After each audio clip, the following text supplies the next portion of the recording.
What do YouTube? It's that time of week again. Yes, I know we're about hours away from the game. The Miami Dolphins are traveling up to face the Buffalo Bills, who are 4-1. Real quick before we get into the preview part, I just wanted to touch on this trade rumors of Kenyon Drake real fast. I know we didn't get an opportunity to talk about it this week. It's been an extremely busy week for me.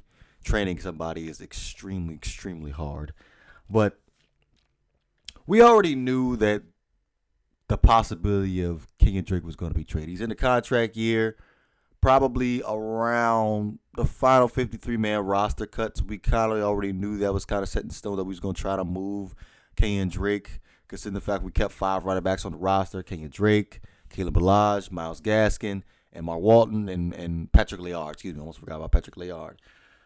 Lately, over the past, ever since the season started, week 1, Caleb Balaj struggles extremely. His role has been reduced, I seem to observed.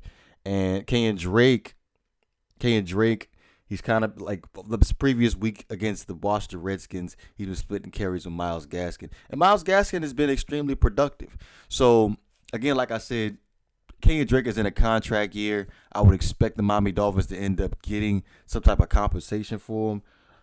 I did read a report, though, that the Miami Dolphins tried to extend Kenyon Drake, and obviously Kenyon Drake's camp decided to decline that, which is understandable considering the fact that Kenyon Drake really hasn't had a fair opportunity to be able to be an every down back for the Miami Dolphins. I think Kenyon Drake is extremely dynamic, and I feel like if he went to a team where he could be productive, I think he could be a Pro Bowler. To be honest with you, he could be a Pro Bowler. Like, let's say, for example, like the Kansas City Chiefs. I'm seeing what Damian Williams did last year in the playoffs for the Kansas City Chiefs.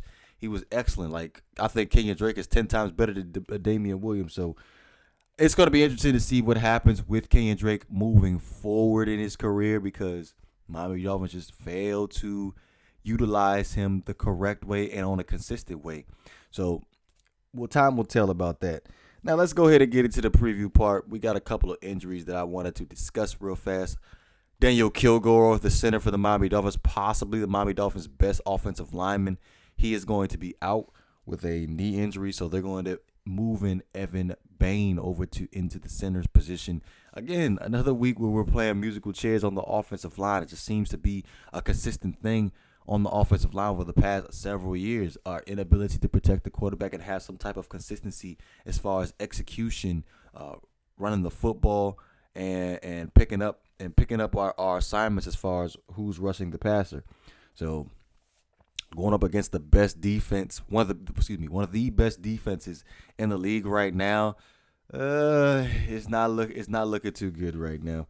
Also, Rashad Jones is going to be out with a chest injury, which that's not good either. Like, really, I'm just sitting here thinking to myself, TJ McDonald would have came in handy right about now, because Rashad Jones, this was the second time he's got hurt during the regular season this year. The first time with the ankle injury, ended up missing like two or three games, and now he's missing this game, so this will be his third or fourth.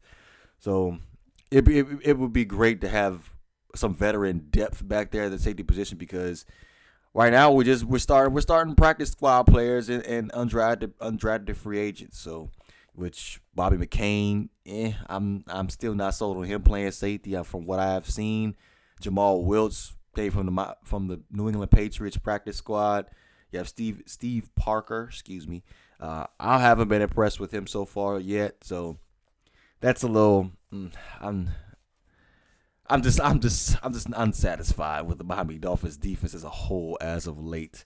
But Xavier Howard, he's likely to play. He's been battling that knee injury per se over the past several weeks, and he just ended up missing the last week's game against the Washington Redskins. So he's saying he's likely to play today against the Buffalo Bills.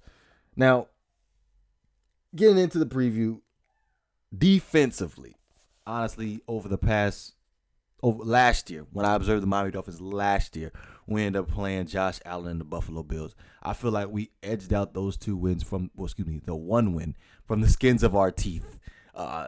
They have to be able to contain Josh Allen inside the pocket. They cannot allow him to roll outside the pocket and do what he wants to do because that's his strength. He plays to his strength, able to make plays with his feet, and we can't afford to do that. Also, containing the running game. I know Frank Gore, he's going to have a sour taste in his mouth for his previous team, the Miami Dolphins. I know he's looking to run hard on the Miami Dolphins. We haven't exactly statistically shown it hasn't been great for the Miami Dolphins as far as stopping the run. But with the eye test, I feel like the Miami Dolphins, they have something special up front in the front seven. So if we could possibly get this thing going where we can consistently stop the run and not give up a big run, I feel like we can have some huge success against the Buffalo Bills as far as running the football.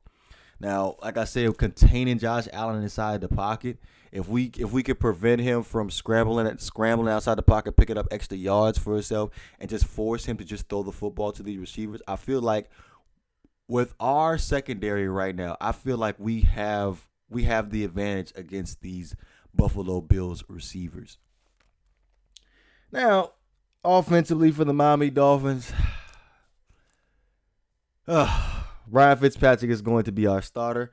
That was called upon early on in the week by Brian Flores. Not exactly a fan of this whole flip-flopping situation as far as our starting quarterback, but hey, I'm just the messenger here.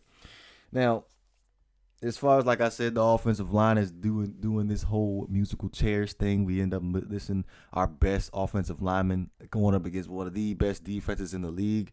Only possible way for us to edge out this dub is for us to obviously get the ball out quick to our playmakers in space. That would be Kenyon Drake, Jakeem Grant, Albert Wilson.